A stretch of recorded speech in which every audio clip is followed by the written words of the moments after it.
Hello friends, how are you? So friends, आज मैं लेकर आया हूँ अनदर एडमिशन एटीट्यूड अपडेट। और मैं डिस्कस करने वाला हूँ आज 12th बेस पैरामेडिकल का जो enter.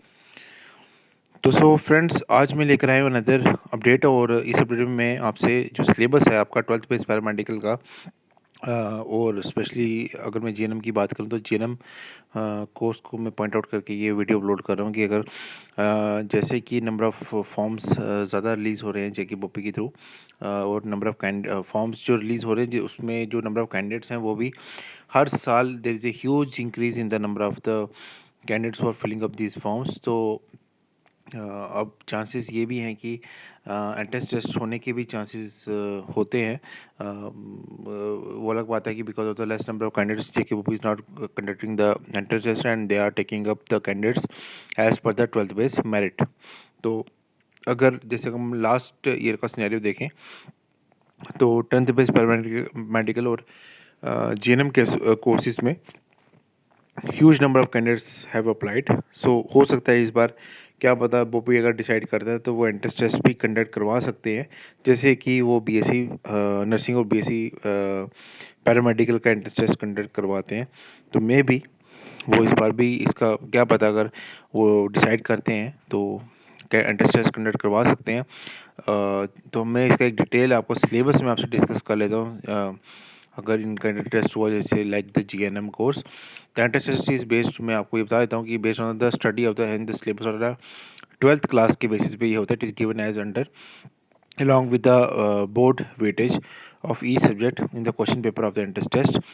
The marks distribution given in the syllabus is only illustrative and it will not acquire any right to the candidate if this distribution of marks is not strictly reflected in the question paper। लेकिन वो ये बोल रहे हैं कि as per उन्होंने मोटा मोटा सिलेबस बना दिया है, उनका थोड़ा मतलब ये रहता है कि स्टूडेंट्स को थोड़ा आइडिया लग जाए कि कौन सा स्टूडेंट कितना वेटेज रखता है और किस टॉपिक से कितने मार्क्स का क्वेश्चन उनको आ सकता है, एक आइडिया पॉइंट ऑफ व्यू से। तो जैसे आप इसमें इंग्लिश आपकी 20 मार्क्स का ये यहाँ पर ये मेंशन कर रहे हैं, तो 20 मार्क्स का मतलब ये इसमें सब डिवीजन जो इन्होंने किया है, जैसे प्रोनाउंस टाइप्स एंड यूजेस के 3 क्वेश्चन आ सकते हैं आपके, कंजक्शन टाइप्स एंड यूजेस के आपको 3 क्वेश्चन आ सकते हैं, model auxiliaries and their uses उसके 2 questions are there, reported speech changes in verbs and the other changes, इसके 3 क्वेश्चंस आपको पुट अप हो सकते हैं। तो इंग्लिश 20 मार्क्स की आपको ये आ सकती है, entrance test are conducted.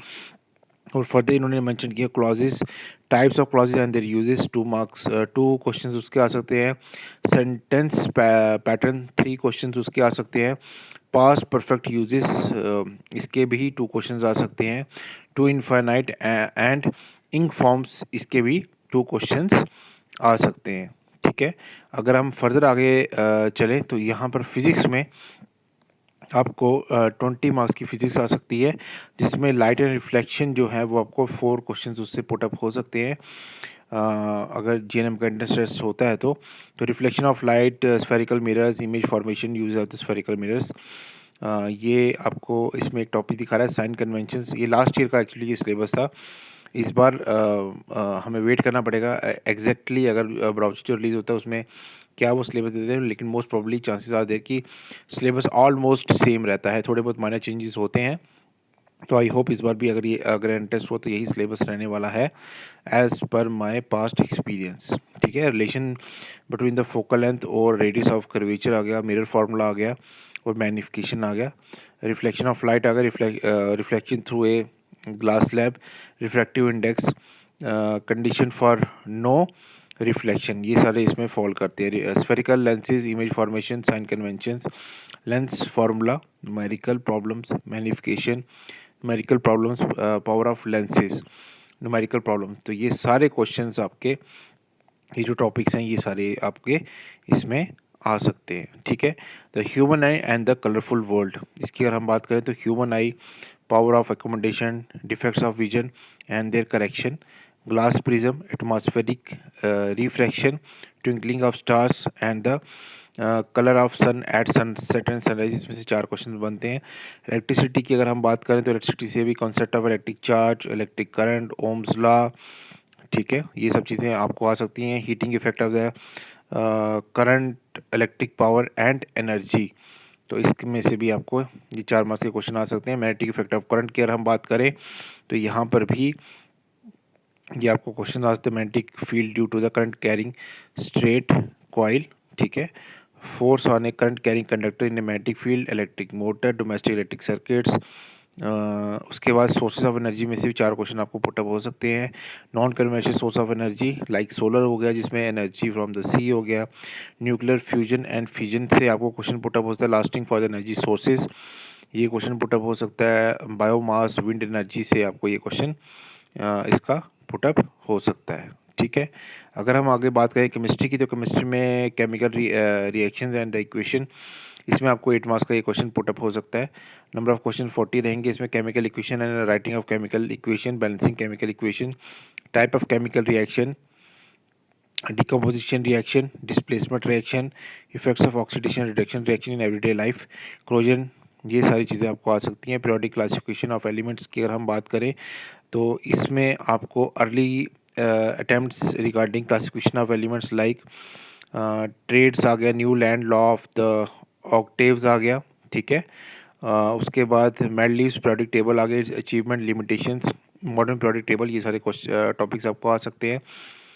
Carbon and it compounds की बात करें तो एट एट एट क्वेश्चन इसमें पुटअप हो सकते हैं। कार्बन कंपाउंड्स जो मेन टॉपिक्स हैं that is bonding in carbon, covalent bond, autotrophs of carbon, versatile nature of carbon, saturated and unsaturated hydrocarbons, chains, branches and the rings, homologous series and its characteristics, ठीक है। nomenclature of the carbon compounds, chemical properties of carbon compounds, combustion, oxidation, addition and the substitution reaction, ये इसमें fall करता है। Important carbon compounds like ethane, ethanoic acid, properties of ethanol and ethanoic acid, soaps and detergents, ये सारे इसमें fall करते हैं। Metal, non metal की बात करें तो physical properties of the metal and non metals इसमें फॉल करता है। Chemical properties of metals like the action of water, air, acids, salts, reactivity series of metals, वो सब इसमें फॉल करते हैं। Causes of the reactivity of metals and non metals, properties of ionic compounds, occurrence of metals and their extraction, enrichment of ores, extraction of metals in accordance with activity series, refining of metals, ये सब चीज़ें इसमें fall करती हैं। corrosion of metal and its prevention, वो इसमें fall कर रहा है। acid, bases and salts की बात करें तो उसमें भी 8 क्वेश्चंस आपको पुटअप होते हैं। Idea about acids and the basis, chemical properties of the acid and bases, action of metals, metal carbonates, metal hydrogen carbonates, metallic acid, non metallic acid and bases, ये सारे इसमें फॉल कर रहे हैं। Similarity in acid and the basis की अगर हम बात करें तो reaction of acid and the basis with water, ये सब इसमें फॉल करते हैं। 8 मार्क्स का ये चैप्टर है पूरा। Strength of acid and the base solution, pH and its importance, idea of salts and the types of pH, ये सारी चीज़ें इसमें फॉल कर रही हैं। बायो भी आपकी 40 मार्क्स की आ सकती है, तो इसमें लाइव प्रोसेस 8 मार्क्स के इसमें से क्वेश्चंस आ सकते हैं। What are live process, nutrition, autotrophic nutrition, heterotrophic nutrition, how do animals obtain their nutrition, nutrition in human beings, respiration, transportation in plants, excretion in human beings, excretion in plants, वो सब इसमें fall करता है। Control and coordination की अगर हम बात करें तो animal nervous system, what happens in reflex action, human brain, how are these tissues protected, how does nervous tissues cause action, coordination, plants, immediate response to stimulus, movement due to growth, hormones in animals, ये सारी चीज़ें इसमें fall करती है। How do organism reproduce, 8 marks की weightage है इसकी। Importance of the variation, modes of the reproduction, various sexual reproduction techniques, male reproductive system, female reproductive system, ये सारा इसमें फॉल कर रहा है आपका। हेरिडिटी एंड जेनेटिक्स, ये एक आपका 8 मार्क्स का क्वेश्चन आता है, ठीक है। और अवर इन्वायरमेंट, जिसमें environment and ecosystem, what are its components, food chains and webs, how do our activities affect the environment, ozone layer, and how does it get depleted, managing the garbage we produce, तो ये सारे factors इसमें topics इसमें आते हैं। और आपकी approximately 40 marks की केमिस्ट्री और 40 मार्क्स की आपकी बायो का वेटेज रहता है। तो फ्रेंड्स, ये था syllabus for the course of the GNM. और अगर इसके ऊपर अगर आपका इंटरेस्ट होता है, अगर जीके वो करवाता है, तो this will one of the syllabus of the GNM, और आप ये बोल सकते हो कि 12th बेस पैरामेडिकल कोर्सेज। तो फ्रेंड्स आज का वीडियो यहाँ तक ही। बाकी जो भी लेटेस्ट अपडेट आ रहे हैं एडमिशन रिलेटेड, मैं अपने चैनल पे भी डाल रहा हूँ डेली बेसिस पे, specially for the JNK students. और मैं अपने टेलीग्राम चैनल पे, इंस्टाग्राम चैनल पे भी अपडेट्स डालता रहता हूँ, आप मुझे उधर भी फॉलो अप कर सकते हो। तीनों का लिंक, व्हाट्सएप ग्रुप का लिंक, टेलीग्राम चैनल का लिंक, इंस्टा का लिंक डिस्क्रिप्शन बॉक्स में दिया, आप मुझे उधर भी फॉलो अप कर सकते हो। Kindly subscribe our channel, like कीजिए वीडियो को, शेयर कीजिए चैनल को अपने फ्रेंड्स के साथ। मिलते हैं नेक्स्ट वीडियो में। Thank you so much.